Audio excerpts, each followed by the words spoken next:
At 7:20 on a Friday morning. Time now to go to the phone lines and say good morning to United States Senator from the great state of Indiana, Senator Joe Donnelly. Senator, good morning. Good morning. Thanks for having me. And I am not far from the station right now. I'm on over in Peru at the moment, so just down the road a little bit. Well, feel free to come by, and we'll just give you the mic and go home. That's right. All right, there you go. I'm not doing your work too, man. By the way, Senator, as we get into this, you are the lead-in this morning for the first federal program with Dick Belcher. He's standing right next to me here in the studio, so we'll do a good job with this. Please tell him I said hello. He's a great friend. I will tell him that. Okay, let's talk about some things that are happening. And, you know, it's always quiet in Washington, D.C. Oh, my gosh. But I understand there might be a Supreme Court nominee, and how does Senator Donnelly look at that?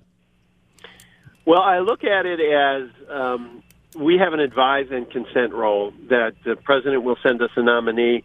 We'll look closely. I'll look closely at it.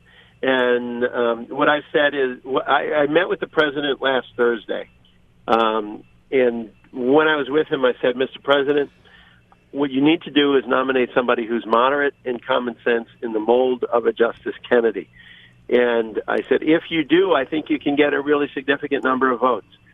If this goes to someone who's got an extreme position one way or the other, I think that would really tear the country apart. And so I told him, I said, I'm hopeful that you'll pick somebody moderate who is reflective of the common sense tradition of Indiana, the Midwest, and our nation, and I remain hopeful with that. So you'll hold out, or not hold out, but you'll wait and see who the nominee is before deciding what to do. Right. Yeah, I'd like to see who the person is, then review their record. If they're currently a judge, review the decisions they've made, have a chance to sit down with them in the office and talk to them about their judicial philosophy, and then come to a decision. Senator, you've been in the legal world for a while now. Is it not the case that a lot of times when someone goes on to the Supreme Court, 10, 15 years later after being on the court long enough, they might look at things a little differently than they were? I mean, even an Antonin Scalia had different views on gun control at the end of his career than he did at the beginning. Is that your experience? Yeah, that happens all the time. And as the world changes, people's views change. If you look at a Justice Souter, who was a Supreme Court justice, when he reviewed cases, what he was expected to be at the beginning and what he was at the end. As the old saying goes, life happens, and you start to realize all the different things that people go through, the challenges they face, and it can change how you look at things and your judicial philosophy. While we're talking about things like this on an international level, do you have hope for the Trump-Putin summit coming up? I'm really concerned about Russia, actually. They've invaded Crimea. They invaded Ukraine, the western or the eastern part of Ukraine. They have attacked our nation's elections. They are causing incredible heartache and deaths in Syria. And so Vladimir Putin is a former KGB agent, acts that way. And my view of Russia is you have to be strong and you have to face them straight on. How about North Korea, Senator? We seem to have calmed things down, but are there underlying things going on there? Well, I think it is quieter, which is a plus. But I'm really concerned that what is actually going on is that they are continuing to expand their nuclear efforts.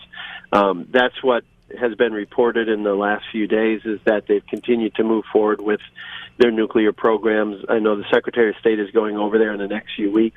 What we actually need, Tom and Barron, are verifiable steps that have been taken. I talked to the Secretary of State and said, look, what we actually need are steps that have been taken toward denuclearization, not just promises.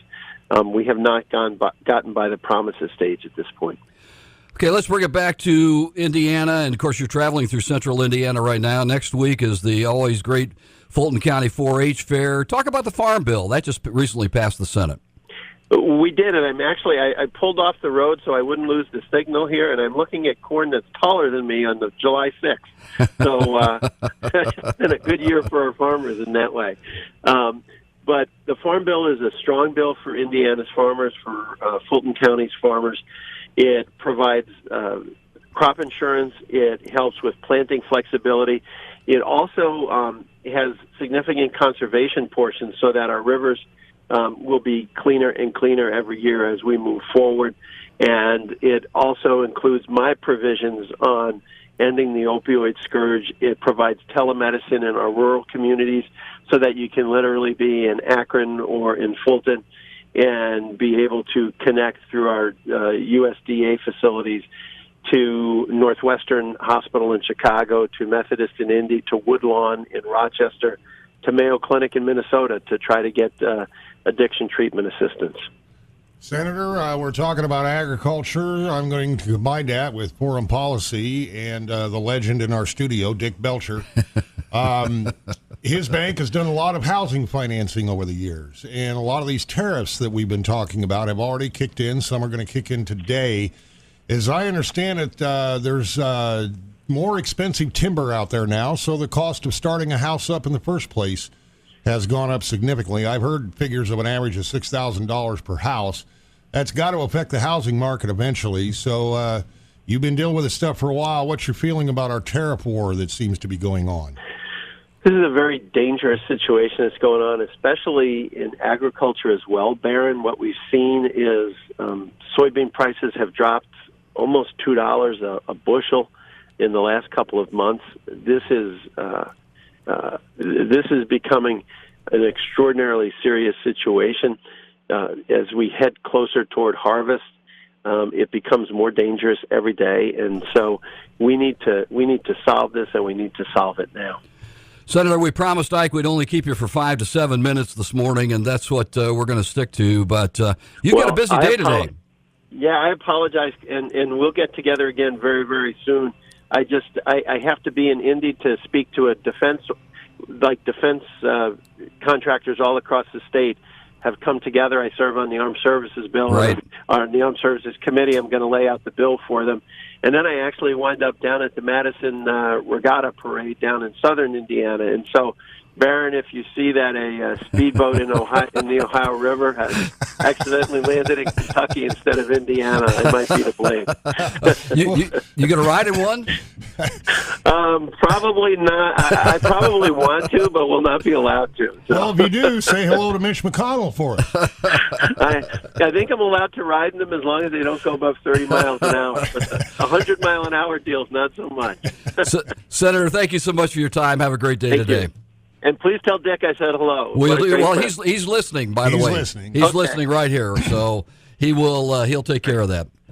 Thanks so much. Thank you.